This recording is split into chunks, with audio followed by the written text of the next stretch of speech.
Hello guys, this is me Simo Orhara and today we are gonna start talking about the Sternritter. I think this is a pronunciation of the name in German, and by the way I'm sorry if I'm mispronouncing the names because I'm not native speaker of German nor of English. Anyway, although I didn't like the way how Kobo presented the Sternritter as a design, identity and power, and I'll make a specific video about those 3 points in the future, but I'm not gonna deny the fact that there are some good characters inside the Sternritter and also some underrated characters we didn't get the chance to see their true power because of the bad timing, and also some Sternritter we the fans ignored them. And for this video I wanted to start by one of those Sternritter. So in the most discussions that I have seen, a lot of fans were talking about the Elite Guards members like Lily Barrow and Askin Nakluvar and Girard and Hashvold and some other popular Sternritter like Busby and Bambita. But no one has spoken about the Sternritter. Why? Right. This Sternritter is one of the strongest Sternritter that I have seen for many reasons, and I'll talk about them later. And no one has mentioned his great achievements in the final arc. But seriously guys, I think the reason why we ignored this Sternritter is because of his ability yourself. If we are gonna speak in details and in a frankly way, we shouldn't call this fight the fake Yuhabach or Yuhabach with Yamamoto. It should be Sternritter Royd with Yamamoto, because from the chapter 506 to the chapter 510 Yamamoto was fighting Royd. We saw how the real Yuhabach came just in the final moments of the battle, and this is the painful thing about that fight. We wanted to convince ourselves that that fight was between the leader of the Quincy against the leader of the Gute 13, but in reality it wasn't. Kobo has never given us a fight between these two. However, for that painful fact, we should respect this Sternritter Royd. Why? Because he had the balls to stay standing in front of one of the strongest Bankai in Bleach for almost 4 chapters. And to start talking about the power of Royd, we must clarify something very important here. As we know, Royd has a brother named Lloyd, and both they share the same ability, the yourself, that makes them copy the form of others, but each one of them has his own method of using this ability. For example, Lloyd, the big brother of Royd, he has the ability to copy the appearance of the person and also his power and his skills, and that's what he exactly did against Zaraki when he fought him. Lloyd fought Zaraki by copying his appearance and also the power of Zaraki and all his skills. And Zaraki himself commented about his fight against Lloyd that it wasn't an easy fight for him, because it was like he fighting himself and Zaraki had to raise his power to another level in order to beat Lloyd. So in general, I think Lloyd always depended on the power of his enemies by copying their powers and skills. He wasn't fighting by his own power, because I think if he was strong enough he wouldn't need to copy the power of his enemies, unlike his young brother Royd, our guest in this video. I think some fans think that Royd was fighting Yamamoto based on the power of Yuhabach, but the truth is Royd can only copy the appearance of the person in his mind and his memories, no more no less, which means Royd always has to fight dependent on his own power.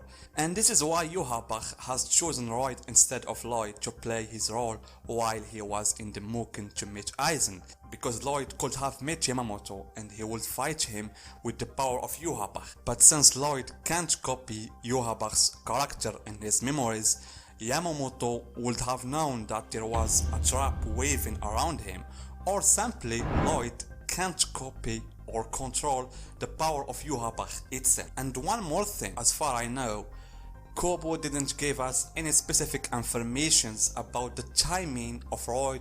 When did he took the place of Yuhabach? But I'm sure Royd was already in Yuhabach form from that chapter, from that scene. So I think in the chapter 593, beginning of the invasion, I think that was the real Yamamoto. So he declared the war and directly went to meet Aizen, and in the following chapters we saw Hashwald walking alone.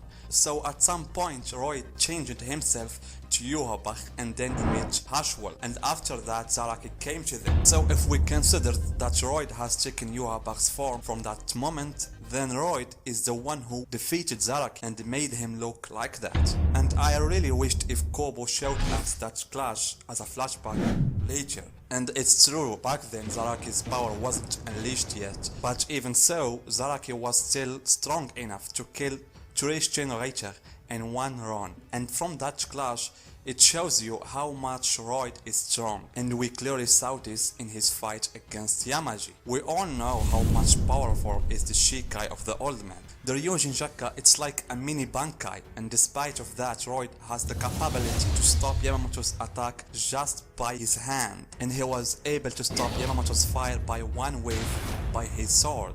While we have seen what Yamamoto did to Nanana and Ace Note, they could have been killed if Busby's fire didn't save them. And after that, the old man released his Bankai. It's true that the moment the old man released his Bankai, the Zanka no Tachi, it was over. We have seen that even Yamamoto himself didn't want to bear the consequences of fighting the old man in his Bankai mode. And also we have seen that even the captains and the Sternritter, who were far away from the Zanka no Tachi, but they suffered from the effects of the release of the Zanka no Tachi.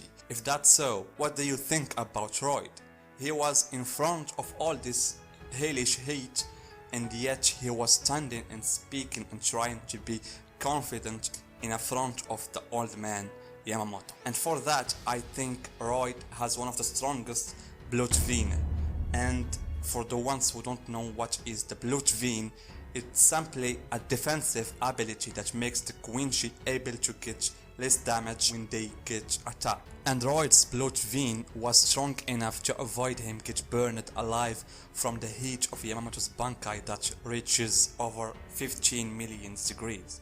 Can you imagine that? And this is why I liked Royd more than other Sternritter. He is one of the few Sternritter that showed us a true Quincy abilities, not just like a crazy abilities that depends on the letters that were given by Yamamoto. Royd used the cross that the Quincy usually use in their fights, although he did nothing to Yama, but at least he was using something that belongs to the identity of the Quincy, like for example the Zero of the Arankara or the Kido of the Shinigami. And as Royd himself said, that the cross and the holy sword are not the only techniques that the Quincy have.